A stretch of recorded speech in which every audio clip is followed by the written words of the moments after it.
Assalamualaikum warahmatullahi wabarakatuh. Bismillah, alhamdulillah, wassalatu wassalamu ala rasulillah, la hawla wa la quwata illa billah ma ba'da. Saudaraku yang dirahmati oleh Allah Subhanahu wa ta'ala, kita bertemu kembali. Pada kesempatan yang baik ini akan kami sampaikan hal-hal yang bisa membatalkan pahala ibadah puasa kita. Jadi ibadah puasa itu yang bisa membatalkan itu bisa dilihat dari dua aspek. Yang pertama dari fikih. Kalau dari fikih itu yang membatalkan ibadah puasa itu pertama makan, yang kedua minum, yang ketiga jima atau berhubungan suami istri di siang bolong. Itu bisa membatalkan daripada puasa seseorang. Kemudian para ulama memperluas. Di antara yang bisa membatalkan adalah memasukkan sesuatu ke rongga.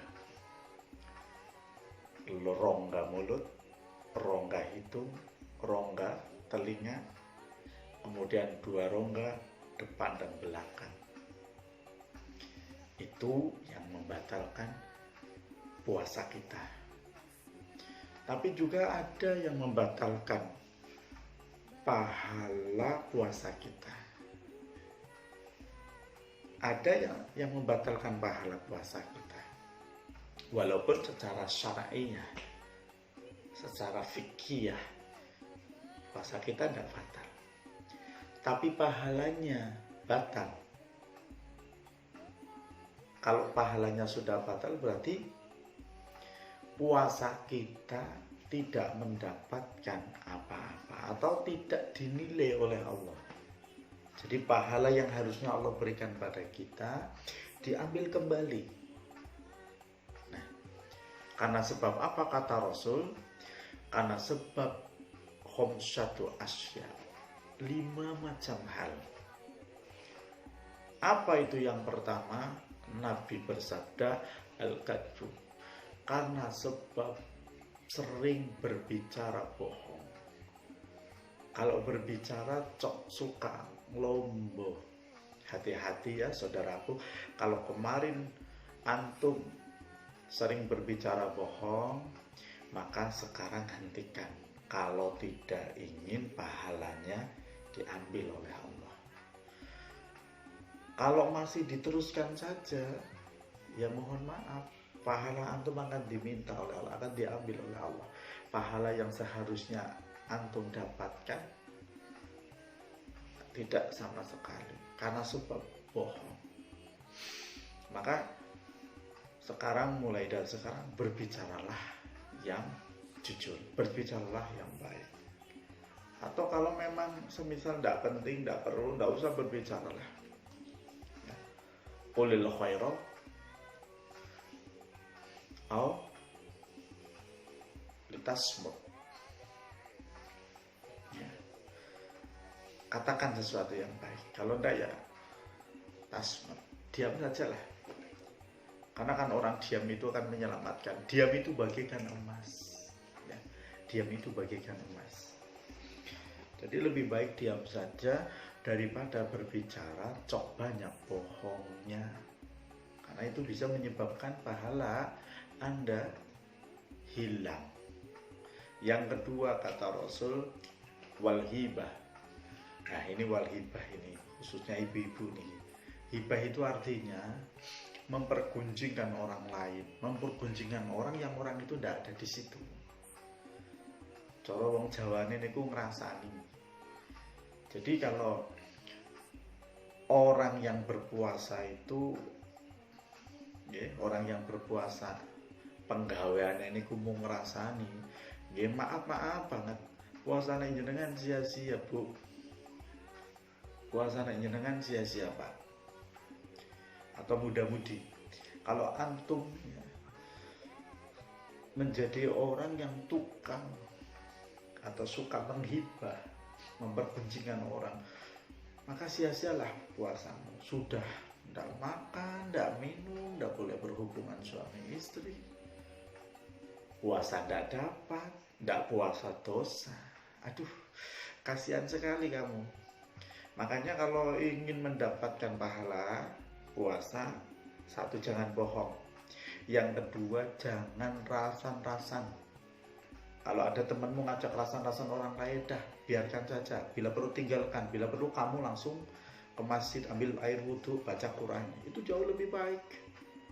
Jangan pala temanmu rasan-rasan, kamu ikut tumpang, padahal belum tentu kenyat. Nah, itu yang kedua. Yang ketiga kata Rasul, wan namimah. Apa itu namimah? Adu domba. Ada kan? Ada orang yang sukanya adu domba, itu ada. Suka membentur-benturkan antara si A dan si B. Ketika mereka bertikai, dia seperti ini. Tepuk tangan. Hati-hati kalian.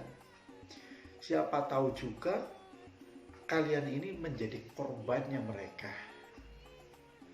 Kamu buat untuk benci pada si A dibuat benci sama dirimu. Padahal sebenarnya yang punya misi adalah si provokator ini. Mungkin tidak suka pada dirimu, atau bisa jadi pada dirimu sebagai alatnya saja. Aduh, kasihan sekali. Makanya Al-Quran itu sangat-sangat luar biasa. Sampai bahasanya itu hati-hati. Kita disuruh untuk hati-hati oleh Allah Subhanahu wa Ta'ala. Ya, jadi yang ketiga, jangan sampai hibah atau rasan. Yang keempat sekarang apa? Wal yaminul khamis, sumpah palsu. Sumpah tidak apa-apa, benar. Sumpah itu tidak apa-apa. Kalau memang harus sumpah, kamu harus bersumpah. Kalau memang sesuatunya nyata, fakta, kamu disuruh bersumpah untuk menguatkan sebuah bukti yang harus diungkap. Bersumpahlah kamu, walau dengan membawa nama Allah. Allah akan ikhlas, Allah akan ridho. Yang jadi masalah, yang akan dimasalahkan, membawa nama Allah, merendahkan kitab suci Al-Quran, merendahkan sang Nabi dengan bahasa sumpahnya. Demi Allah, bukan saya yang curi. Demi Allah, saya berani disumpah Al-Quran. Loh, pencuri. Yang namanya pencuri itu tidak takut sama Quran. Pencuri itu tidak takut sama Tuhan. Maka ketika kamu menghukumi pencuri, menghakimi pencuri berdasarkan data, jangan pakai Quran. Karena apa? Percuma bagi mereka. Mereka akan lebih mempertahankan untuk tidak dijebloskan ke penjara, mempertahankan untuk tidak dipukul, hanya dengan bersumpah Al-Quran selesai. Maka tidak boleh seperti itu. Mahal Quran itu untuk mereka. Sangat mulia Al-Quran dibandingkan dengan dirinya. Maka jangan sampai antum menyumpah maling dengan Quran. Sia-sia kamu. Malingnya dilepas, ya sudah, hilang dia. Yang kamu dapatkan apa? Tidak dapat apa-apa. Hartamu habis, ludes, dikuras oleh mereka. Jadi bukan dengan itu, tapi dengan data, dengan fakta. Seperti itu. Jadi sumpah itu boleh. Yang nggak boleh itu sumpah palsu. Yang bisa menghilangkan pahalanya puasa itu yang sumpah palsu. Kenyataannya itu tidak seperti itu, kamu bilangnya seperti itu.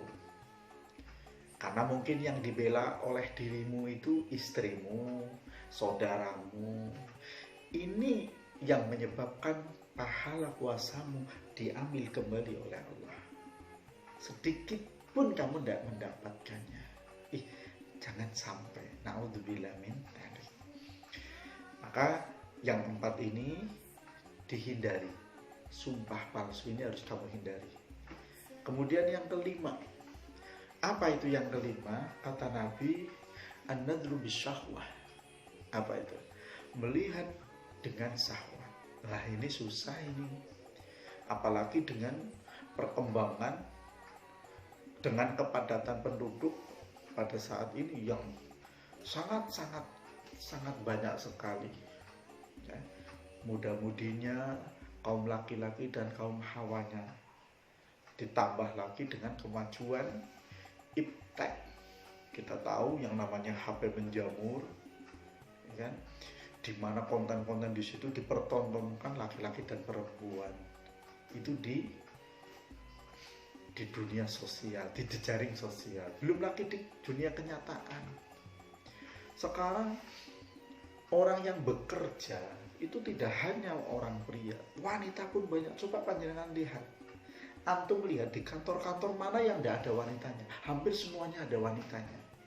Bahkan kalau antum ingin tahu di proyek-proyek saja, itu sekarang sudah banyak perempuannya sekarang. Orang proyek-proyek itu banyak perempuannya.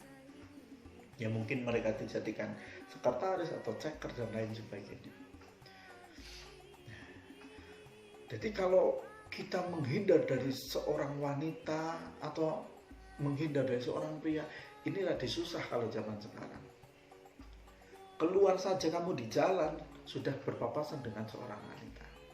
Ingat, pandangan pertama itu anugerah dari Allah. Karena kamu memang tidak sengaja. Nah, kedua, ketiga, dan seterusnya itu sudah haram untukmu. Jangan kamu lihat, jangan kamu pandang. Kalau tidak ingin pahalamu hilang, ya. Kalau tidak ingin pahalamu hilang, melihat dengan syahwat ini bisa membatalkan pahala puasa. Melihat dengan syahwat lain jenis, antum lihat seorang cewek, wah ada cewek, kamu pentelengi saja, ini pahalamu hilang loh. Hati-hati ya, ini kaum Adam. Begitu juga dengan kaum Hawa. Wah, ada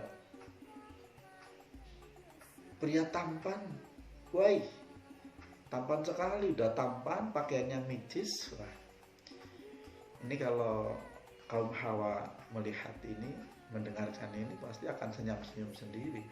Udah tampan, tinggi besar, pakaiannya rapi, tumpakannya mobil yang harganya jutaan, miliaran.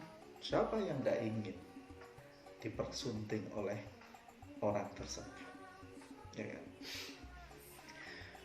Melihatnya saja sudah haram, apalagi membayangkan ke sana-sana. Hei kaum Hawa, kamu itu tidak usah kebanyakan mimpi, realitas saja yang ada. Perbaiki amal ibadahmu, perbaiki hubunganmu dengan Tuhanmu. Jodoh itu akan Allah antarkan. Allahumma amin. Jodoh akan Allah antarkan untukmu. Dan jodoh itu akan sesuai dengan tingkah lakumu. Loh, kamu itu tidak soleha, kau ingin mendapatkan jodoh yang soleh, itu ya susah, sangat susah sekali. Hunna libasul lakum wa antum libasul lahun. Ya kan, wanita itu pakaiannya seorang laki-laki, laki-laki pakaiannya seorang perempuan, atau istri pakaiannya seorang suami, suami pakaiannya seorang istri. Nah, orang muat pakaiannya ya tidak akan, kalau pakaiannya tidak pas, kekecilan atau kebesaran, ya tidak muat ataupun goblok-goblok. Ngaten kan ya? Sama halnya dengan seorang pria atau seorang wanita. Kamu mendambakan pasanganmu itu wanita yang soleha, tapi dirimu tidak soleh, ya tidak jadi. Ataupun sebaliknya. Ya, jadi ketika memandang ke lain jenis kamu syahwat, itu bisa membatalkan pahalamu. Kamu pertama lihat aman, belum batal, harus cepat berpaling. Kamu pentelengi saja, batal pahala sholat, pahala puasamu. Kemudian apakah hanya dengan lawan jenis? Tidak, sesama jenis. Wanita syahwat dengan temannya sesama wanita. Laki-laki kaum Adam suka atau syahwat dengan lawan jenisnya. Ini pun bisa membatalkan pahala puasa. Bahkan antum melihat anak kecil yang belum balik, yang belum dewasa dengan syahwat, itu bisa membatalkan ibadah puasa. Jadi hati-hati ya, 5 macam ini benar-benar ini diwanti-wanti oleh Rasul agar jangan sampai kamu melanggarnya. Karena ketika kamu melanggar 5 ini, maka terputuslah pahala ibadah puasamu. Ingat-ingat, yang pertama jangan berbicara bohong. Yang kedua jangan suka rasan-rasan. Yang ketiga jangan suka berbicara. Yang pertama jangan bohong. Yang kedua jangan suka rasan-rasan. Yang ketiga jangan suka bersumpah palsu. Dan yang keempat, kamu juga jangan sampai dirimu itu jangan sampai dirimu itu, nanti dulu aku kok jadi lupa, terlalu fokus banget sama antum. Berarti jangan sampai bohong. Yang kedua, yang pertama ya, jangan sampai bohong. Yang kedua, jangan sampai mengadu domba. Yang ketiga, jangan sampai rasan. Ini kebalik ya. Yang keempat, jangan sampai bersumpah palsu. Dan yang kelima, jangan sampai melihat orang dengan syahwat. Itu akan membatalkan pahala kalian semuanya. Itu saja yang bisa kami sampaikan, mudah-mudahan bermanfaat untuk kita semuanya dan ibadah puasa kita di tahun ini diterima oleh Allah Subhanahu wa taala. Amin. Amin ya robbal alamin. Ala-afu minkum. Ihdinas siratal mustaqim. Assalamualaikum warahmatullahi wabarakatuh.